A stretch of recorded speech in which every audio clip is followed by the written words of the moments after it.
how to buy a home at a lower interest rate. You want to stick around and watch. This is Kasama Lee, your community realtor.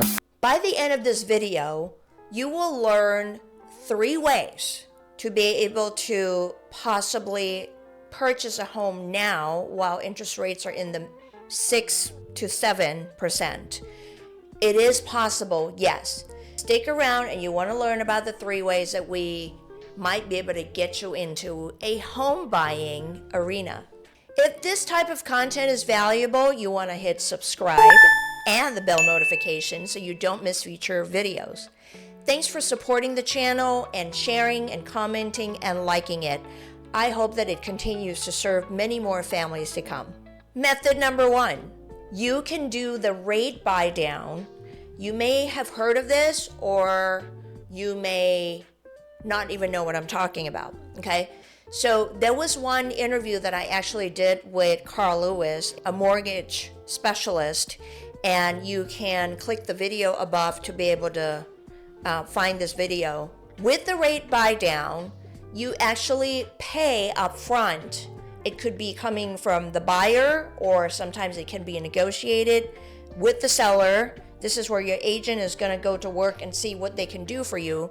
But if you can get some rate buy down, you pay to get a lower interest rate going in up front. Sometimes the rate buy down may be temporary, maybe it's a year or 2, in hopes that interest rates will be down lower by then and you can actually refinance at that time. If you're not clear about what I'm saying, feel free to just shoot me an email at kasama@kasamasales.com, and I'm happy to just kind of point you in the right direction.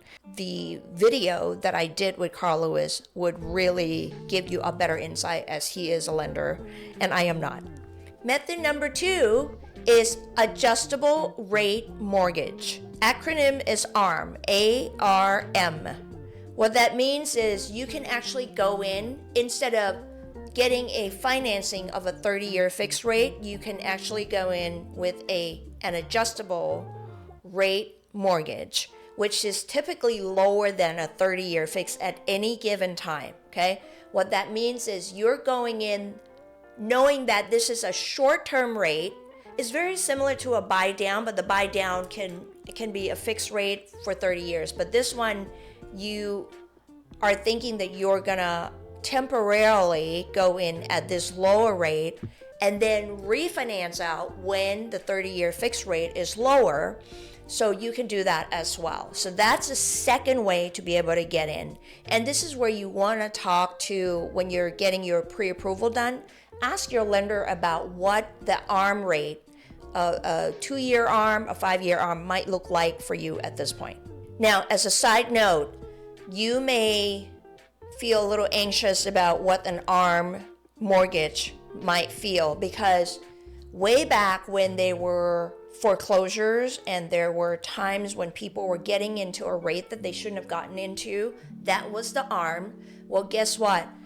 A lot of those lenders have gone out of business because they were approving borrowers based on the teaser rate, which is the ARM rate, as opposed to looking long term what they might be able to afford when the rate would adjust, right? So that is no longer a practice that is allowed. Now the lender has to make sure that if you go in with the ARM, you actually, any reputable lender should be educating you on what it would look like once the adjusted rate goes away, and whatever that rate, new rate, higher rate would be.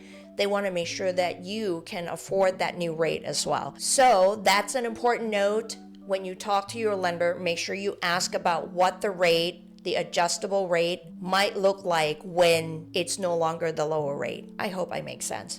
If not, please email me, okay? The third method is basically assuming a current loan that may be in the property. And you can do that far and few in between. This is where you need to rely on your agent, your real estate agent, to ask the seller's agent if the loan is assumable. Sometimes the assumable loan rate could be 3% or 4%. You still would have to apply and be approved for that loan rate, that assumable rate, And you need to see what the outstanding loan amount is, what the purchase price you're actually buying it for. All of those things have to come together. I want to caution you because I know of a particular situation where the assumable loan took forever, a long time. I want to say at least 6 months before it got approved, because some lenders just take longer to approve the assumable loan.